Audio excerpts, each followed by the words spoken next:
Hello friends, welcome back to Sivanthika channel. Sivanthika channel இன்றைக்கி நம்ம பார்க்க போகிற ரெசிபி தீபாவளி ஸ்பெஷல் அச்சு முறுக்கு.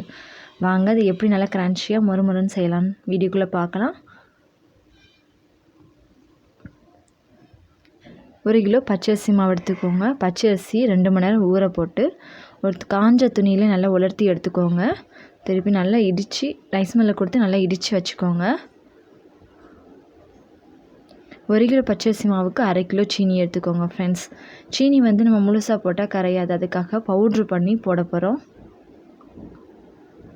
மிக்ஸி ஜாரில் நல்லா நைஸாக பவுட்ரு பண்ணி எடுத்து வச்சுக்கோங்க.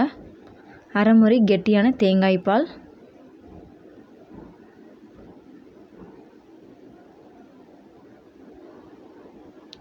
இப்போ பச்சரிசி மாவில் 1 ஸ்பூன் எள்ளு போட்டுக்கோங்க.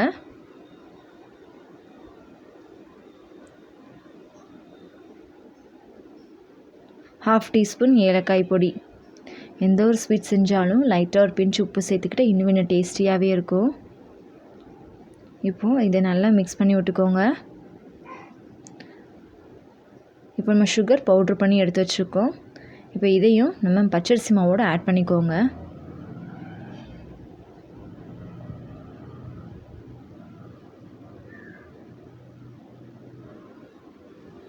இதை லைட்டாக மிக்ஸ் பண்ணி விட்டுட்டு இப்போ நம்ம எடுத்து வச்சுருந்தோம் இல்லையா தேங்காய் பால், அதை ஊற்றி நல்லா கட்டி இல்லாமல் நல்லா மிக்ஸ் பண்ணி விட்டுக்கோங்க. மிக்ஸ் பண்ணி எடுத்தாச்சு. இப்போ ஸ்டவ் ஆன் பண்ணி கடாய் வச்சுக்கோங்க. கடாயில் எண்ணெய் ஊற்றி எண்ணெய் நல்லா ஹீட் ஆகட்டும்.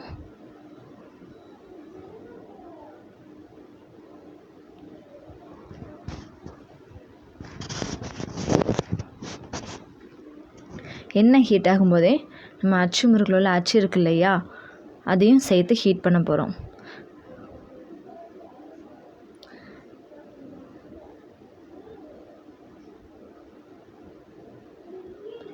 அதை நல்லா ஹீட் பண்ணி எடுக்கணும்.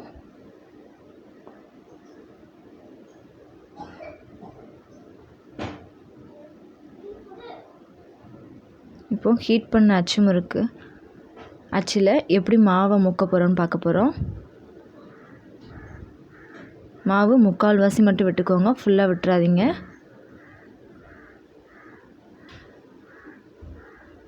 அதை அப்படி எண்ணெயில் விட்டுக்கோங்க. ஒவ்வொரு தடவையும் நம்ம மாவில் முக்கும்போது அச்சு எண்ணெயில் நல்லா ஹீட் பண்ணி எடுத்துக்கோங்க.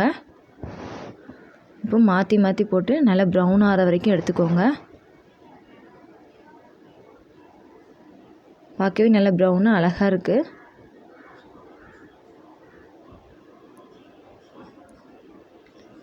எண்ணெயில் ஹீட் பண்ணிவிட்டு மாவில் முக்கும்போது சரன்னு சவுண்டு வரணும், அப்படி வரணும். இதே மாதிரி நம்ம கலந்து வச்சுருக்க மாவு ஃபுல்லாத்தையும் விட்டு எடுத்துருங்க. இப்போ பாருங்கள் நல்லா மொறுன்னு அச்சு முறுக்கு சூப்பராக ரெடி ஆகிட்டு. இதே மாதிரி நீங்களும் ட்ரை பண்ணி பாருங்கள். ட்ரை பண்ணி பார்த்துட்டு எப்படி இருக்குன்னு கமெண்ட் செக்ஷனில் கமெண்ட் பண்ணுங்கள். இது வரைக்கும் நம்ம சேனல் சப்ஸ்கிரைப் பண்ணாதவங்க ப்ளீஸ் சப்ஸ்கிரைப் பண்ணிக்கோங்க. பக்கத்தில் இருக்க பெல் ஐக்கானே கிளிக் பண்ணிக்கோங்க. இந்த ரெசிபி உங்களுக்கு பிடிச்சிருந்துச்சுன்னா உங்கள் ஃப்ரெண்ட்ஸ் அண்ட் ஃபேமிலிக்கு ஷேர் பண்ணுங்கள். நம்ம வீடியோவை லைக் பண்ணுங்கள்.